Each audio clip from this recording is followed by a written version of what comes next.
सांग्रां साल 29 डिसेम्बर 2022 सालमारिओ কৈলাসহর আমচাयो सानजराओ CPIM सेजामुं rally no kitingui hormonago bodolni bana hemrang rokbai sisigi rejakmano kitingui Kailashahar PSO मामला खायफानो kok thumnai rokni bwskango khoroksani mungphano purchalia yakshi bodolni MLA Mubeshwar Ali phiaba kebengnai bodolni themrang rok ngui mano honai saka bahake tamukhe opati mung patika sawai khonarka MLA Mubeshwar Ali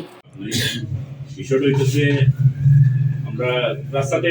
Congress বিজেপির flag আছে বেশ কিছুদিন যাবত আমরা বিজেপির flag রাত্রি বেলা নিচ্ছি আমরা কিন্তু দিনের বেলা সব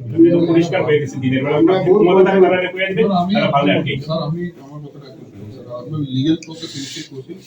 দে উইল বি বাউন্ড ডাউন একদম আমাদের কাছে যদি কোর্টে এইখানে সিসিটিভি গুলো খারাপ থাকে আপনারা ইমিডিয়েটলি করে রিপ্লেস করেন দুই দিন পরে ঝামেলাগুলো আরো বাড়বে তবে মেইন সিভিটারে আপনাদের সিসিটিভি প্রসেস করতেছি হ্যাঁ আমাদের ভারতের কমিউনিস্ট পার্টি মার্ক্সবাদীর তরফ থেকে গতকালকে আমাদের মেইন রোডে কিছু ফ্ল্যাগ লাগানো হয়েছিল গতকাল 9টার দিকে 9টা সাড়ে 9টার দিকে রাত্রে 11টার আশপাশ সময়ের মধ্যে বিজেপি আশ্রিত কিছু দুষ্কৃতী তাদেরকে বলবো সিপিএমের সমস্ত ফ্ল্যাগগুলোকে ওই দিক থেকে কোঅপারেটিভের পূর্ব দিকের সমস্ত ফ্ল্যাগগুলো তুলে নিয়ে যায় এবং এগুলোকে নষ্ট করে যার প্রতিবাদে আমরা বাইনিম কেস দিয়েছি এখানের মধ্যে এবং আমাদের কাছে আরও ক্লু রয়েছে সিসিটিভি ফুটেজ রয়েছে আমরা বলেছি আপনারা এগুলোকে দেখে নিয়ে যারা প্রকৃত অর্থে দোষী তাদের বিরুদ্ধে শাস্তির ব্যবস্থা করুন নামগুলো বলতে পারবেন নামগুলো এখানে আছে দেওয়া আছে আপনারা খুঁজে নিয়ে দেখুন এবং সিসিটিভি ফুটেজ আপনারা বলুন যে সিসিটিভি ফুটেজের কভারেজের মধ্যে কাদের ছবি এসছে তাদের নামটা প্রকাশ করার জন্য আপনারা পেয়ে যাবেন সেখান থেকে আমরা চাই সমস্ত অংশের মানুষের কাছে এটি আবেদন থাকবে